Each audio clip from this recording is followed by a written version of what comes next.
Hi, and welcome to the Human Side of Business podcast. I'm Ange McCabe, CEO and co-founder of Intuitive Performance. I'm a performance coach, HR professional, whole person leadership facilitator, and your host. The Human Side of Business podcast is fueled by the genuine curiosity to understand how personal characteristics and skills can be leveraged to drive individual and team performance, tangible outcomes, and ultimately organizational success within business. Each podcast is devoted to sharing knowledge, expanding our learning edges, and exploring the trends in corporate culture towards growing the emotional intelligence of organizations. I'm so glad you're here. Hi there, this is Ange McCabe, CEO and co-founder of Intuitive Performance, where our business is the success of your business. I'm a performance coach, HR professional, facilitator, and your host of the Elevate Business podcast. The Elevate Business podcast is a journey of discovery fueled by the curiosity to genuinely understand what makes people tick when it comes to their professional path, choices made, and the personal characteristics that drive performance, tangible outcomes, and ultimately success. The Elevate Business podcast is here to promote the enormous contributions of small and medium-sized businesses around the world by exploring the actions that make a workplace successful, the trends in corporate culture towards growing the emotional intelligence of an organization, and how we build whole person performance from the ground up. Each podcast is devoted to sharing knowledge, growing our learning edges, and honoring our passions with a special guest who has elevated their business, overcome obstacles, and inspires others to do the same. So glad you're here. Hi, and a warm welcome to episode number 26 of the Elevate Business podcast. Both myself, Ange McCabe, and Scott Russ are your hosts. We have the pleasure of introducing you to Jesse Perreault, a digital marketing expert and relationship builder. As CEO and partner of Soap Media Inc., Jesse leads the company and their clients' growth through a tailored digital marketing journey that fulfills their business goals. In 2017, Jesse created a 500 coffee challenge, where he connected with 500 people over coffee with the intention of building relationships within his community. Welcome, Jesse. It's a pleasure to be here. Thank you for having me. Likewise. So tell us a little bit about yourself, your role within your company, and a bit about your journey. Yeah, no, absolutely. So I am CEO and then I have ownership in the company, and we're a digital marketing agency based out of Ottawa here. And my journey is pretty crazy in that I've done a whole bunch of different things. I've probably had 30 different jobs in my lifetime. And a lot of that was following my curiosities and simply figuring out what I like, what I don't like. And there's always been consistencies in that I've liked sales, I've liked marketing, psychology, and all those things go hand in hand. And, when I grew up, my father ran a business, and then my mom worked a factory job. So she was very much so, wanted to be secure. And my dad was more of a risk taker. So I got to see the two different elements, and I got to do both of their jobs. Actually, at one point I worked where my mom worked, which was Pfizer, and, which turned to a company called Pillar 5. And then I did what my dad did, and he was a DJ, ran a DJ business. So when I was 16, I actually went out and DJ'd a wedding for the very first time in my life. I just got my license, and I drove 2 hours to someplace I've never been and DJ'd a wedding. And that was very stressful. But throughout my life, I got to explore a lot of different things, and sales, marketing, psychology, those have been, I would say, the bulk of my interest. And then for the last decade, primarily been focused on digital marketing. So that's growing and scaling companies online. And I started with my own companies. Before I started scaling other companies, I dealt with my own failures first. Mm-hmm. And so what prompted you to kind of jump into the entrepreneur ring versus working for agency or another large box marketing group? Yeah, I mean, like I said, I've done both. When I was 15, I did some door knocking with the rusty lawnmower, and trying to follow in my father's footsteps, so to speak. And I liked the idea of being my own boss. But at the same time, I felt it was important to work for organizations and other companies and learn and see what makes sense for me. Maybe it's just me wanting to try and be like my dad and run a business, and I might actually prefer to work for somebody and lead a team. So I was in a VP of marketing position for another company and a few other positions where I did run teams for other companies and I had no ownership. But I felt ultimately the way I commit myself to work and my career, I wanted to have ownership of what I was doing, especially with the, working really, really hard to try and grow my career. So over time, I realized I want to own, what I'm working towards and what I'm building. And I'm very passionate and I have a vision, and I find, I want to own my vision. I don't want someone else to own it. That makes sense. Thank you. No, that's exciting. I like the words "own your vision" and hashtag own your vision. And it sounds like you've had many experiences that have kind of led to your role at So Media. And so I'm curious, what does the word performance mean to you, and what role has it played throughout your journey? Yeah, that's a good question. For the longest time, performance was my input. And by input, I would say my time into something. Mm-hmm. And I've come to realize that is not performance for me anymore. It's simply the output and what the outcome is. I used to wear, like many entrepreneurs do, their hard work, their hustle as a badge of honor, because there's pain associated with late nights, early mornings, not sleeping. And I honestly would do 18 hours a day, 7 days a week. Not always, but I did. That is not performance. I've come to realize that. I believe that truthfully, it's the outcome. So when I look at what I'm looking to achieve in a day, I'm more realistic now, thanks to you, Scott, more realistic now. And if I get my main task done and the few outlying tasks that I've set out, that really drives, and that's what performance is to me. It's not the inputs anymore. Mm-hmm. So it sounds like you've gotten really intentional with regards to what specifically you're looking to accomplish, but then also your expectations that align with that. Yeah, I think that's really well put. I would go into a day and I wasn't very intentional, and I would overload my day with 10, 20 tasks, feel like I could conquer the world. And then at the end of the day, I'd be left feeling, wow, I didn't accomplish nearly what I wanted to. And then I just didn't feel good. And then I bring that into the next day and the next day, and never felt accomplished ever. Understood, certainly.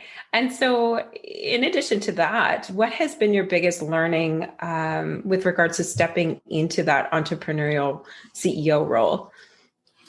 I think one of the biggest things is I have a tendency to want to do everything myself.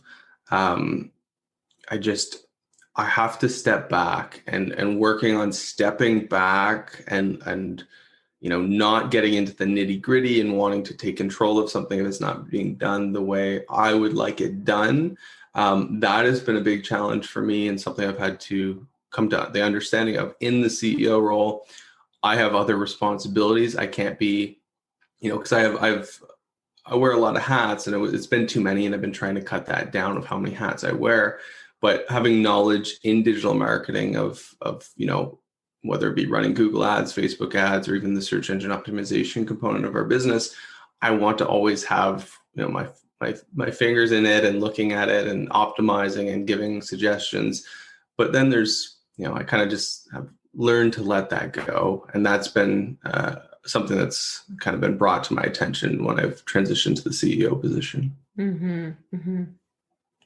Well, it's one of those things, from what I'm hearing, Jesse, that I think a lot of entrepreneurs face, where they kind of find they're in that transition between working in the business and working on the business, and stepping into that leadership role. And so how have you found that transition for yourself, or what are some points that you might be able to share with others that might be looking to make that transition as well? Yeah, I think,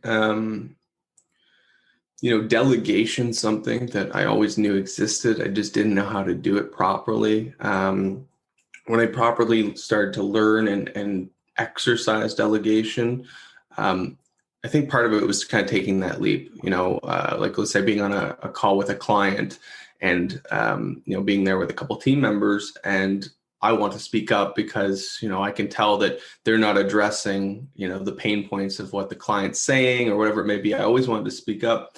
So I really just started to take the leap and then would keep myself quiet no matter how much I wanted to speak up. And then developing a scale system of, at least in those instances, of if it was something super critical that was not being addressed in a call, then I would speak up. If it was, something that I knew was not critical, but it was just me being picky, I knew to keep reserved and not speak up. And that goes with tasks, of delegating tasks. If I would still check things, I wasn't checking things as often. I was a bit crazy with how often I would oversee things, and I realized that ultimately that's not driving the culture I want for the company, of me constantly digging into what they're doing, and also making some employees maybe not feel like they're good enough, or that I don't believe or trust in their ability, which is not what I want. Mm-hmm, mm-hmm. And so in growing that team, it sounds like there were some transition points for you, or pain points. Can you tell us a little bit more about how that rolled out and where you're at with it now? Yeah. I started initially with Soap Media as director of business development, and business development was my focus. And even though it was my focus, I still did a lot of the marketing myself, because I've always been passionate about, like I said, marketing and sales. So I've worn a lot of hats, which required a lot of time. So when I moved into the CEO position, I knew that would be a hurdle, because we would, ultimately we're looking to grow the company very aggressively. And I think we've done so successfully this year, given COVID.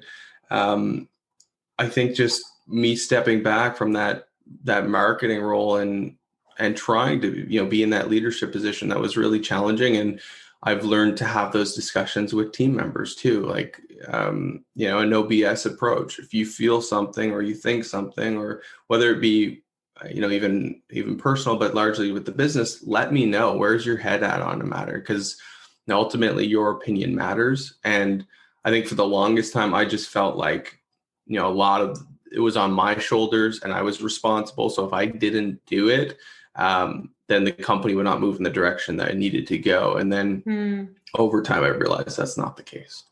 Mm-hmm. Mm-hmm. And what I'm hearing there, Jesse, is really sharing the I want to say the brunt of the work, but it's not necessarily just the work itself, but the accomplishments and the achievements and where the company is looking to go. And I'm almost hearing this shift between, I'm doing it on my own to spreading it out amongst the team and allowing all of us to help move the needle forward. Yeah. And so how are some of the ways that you've been able to create an environment for your employees to thrive? Yeah, I think like one of the things was that encouragement of speak up, your opinion matters. And because we had a few team members that they wouldn't speak up because they felt like, they just weren't confident in what their suggestion might have been. I said, it doesn't matter. I want to hear it. And then over time, I simply reinforced that by saying like, no, that's a great idea. Or, maybe this doesn't make a lot of sense, but let's talk about that. Let's see where you're heading, in your mind of what that direction was. And honestly, 9 times out of 10, it ultimately led to them feeling great, them feeling heard, them feeling important, and it motivated. And they also get a sense of contribution, not just, hey, I'm an employee, but I'm helping build this company and helping, push the company towards the vision that I kind of preach. So there's a few great things in there, Jesse, in the sense that it's shifted the focus to really empowering your team members, and then not just identifying that communication is important for performance, but kind of walking the walk too is really important to you, is what I hear. Yeah. I mean, like I was saying, I kind of did it all initially for the most part, and I still want, team members to look up and be like, he's working hard, and I see he's working hard on growing the company, and We reward employees, over time with, whether it be bonuses or just simple verbal appreciation. So I try to walk the walk, but at the same time, it's super important that I've realized that, they need to feel like they are contributing more than just, hey, we pay you to come, well, not even come anymore. It's COVID. We pay you to stay at home, sit in your chair and do this work. And that is your job. That sounds really boring to me. So we try to make it more than that. And how do you go about continuously sharing your vision with your team members and assisting with those actions that would be carried out with it? Yeah, I take time to personally have calls. And sometimes it's a little out of scope of our call. We might set up a call and then we start chatting for a little bit. I think there's a healthy amount of that. We don't spend too much time, but with the vision for us, like in digital marketing, it's, our motto is kind of like helping businesses succeed online. But the vision that I stress to everybody, and I say it a lot, it's often reinforced in our communication with clients, they reinforce our vision for us, is that while we're helping businesses succeed online, the part that is not looked at enough is digging deeper into that. We're not just helping a business owner, we're actually helping all the employees inside that business. We're putting food on the table for them. If we're responsible for the revenue of the company, which feeds everybody and provides income for everybody in that company. And we work with companies that do great things, which ultimately helps everyone that's buying the product or service. And that's really reflective, like I said, in the communication with clients. For instance, just recently, we had a client who was in business with their partner, and the partner passed away. And, it's really heartbreaking, and we're very accommodating, and, we worked with them, for the month, and we didn't charge them anything for our services, and we did great work in the month. But just the message that they came back just saying, like, this company was my partner and our vision. And we were working to make that come to life. And then like just things like that really hits home emotionally for like our why of why we do what we do. And whenever I get communication like that, I share it with the team, just reminding them that, at the end of the day, we're doing more than just providing and growing a company. It's affecting people's lives. So whenever I get a chance, I get a lot of communication. It fuels me personally, which I think fuels the team, and they tell me it does. Of when they hear responses from clients of the impact we're having, I share that, and that's definitely a big part of our vision. That's powerful. Thanks. And I'm hearing two things there, where part of it is almost the high level vision of what we do, and helping scale businesses, but then going digging deeper and deeper and deeper and getting to the nitty gritty as to, well, what is the impact of that? And to your case of the example of one of the businesses you're recently working with, you're their partner and building up that relationship with them. And so shifting gears a little bit, how has the impact in your team's performance been transitioning to a remote workforce? I mean, we're fortunate, right? We're a digital marketing agency. So before we had an office, we had an office for a little bit over a year. Like many companies, we looked at that overhead and we said, okay, well, that's no longer necessary, especially in the nature of our business. We're digital. So it truthfully has not been a massive difference. The only thing that's missed is like, team coming together on like a whiteboard and talking and, buying, Starbucks or Tim Hortons coffee and donuts and eating it together or whatever. But we try our best to, like we have morning stand-ups, but they're really sit downs. Where in the morning we talk about our day and, maybe a little bit of chit chat, but for the most part, we talk about our day and we try to just encourage, if you need anything, let us know. And we've worked really successfully, knock on wood, through the digital, of us all working from our homes. And I think it does play largely into the fact that the nature of our business of digital marketing. So we've been pretty good. And it sounds like too, organically and with a bit of intention there, Jesse, that you've set it up for success. So that's an environment that the team members can rally around each other during this time of isolation as well. Because we all know that there's those personality types that are fine in working in isolation and they prefer it. And then others not so much. They actually need that kind of face-to-face interaction with people. So it sounds like you have a nice balance there with regards to how you have your structure set up and, and putting out the expectations of that real, how are you? Not just, are you having a good day? Yeah, no, I like that. It's very true. I believe that, our business, our careers are heavily connected to our personal lives. A lot of people choose not to see that. Mm-hmm. I personally completely see that. And our employees will tell us, whether it's right or wrong, I don't know, of just like some stressful things that are going on in their life right now. And it helps us better understand and work with them during the times. And we've done a lot of things like similar to big companies like Shopify. Money doesn't solve all problems by any means, but we'll give them, just some free money to go buy a treadmill or whatever that might help them during the times of stress or isolation, right? And we throw. We use some different memes and means to communicate, but we'll send memes to each other of like just funny things, uplifting things throughout the day, or joke, laugh. Laughter really helps with isolation, and we try to have fun with what we do ultimately. And if we're having fun, it just makes it much easier for all of us. I enjoy that, bringing play into work. Yeah. Yeah, and I think it's really in line with our focus at Intuitive Performance, which is looking less at the job itself and more looking at the person behind the job. Mm-hmm. And by understanding what their needs are and by understanding, what kind of support they might need, which could be different from one employee to another, you're able to help them better show up their job and better perform for the company as a whole. Yeah, exactly. I love how that's well put. Okay.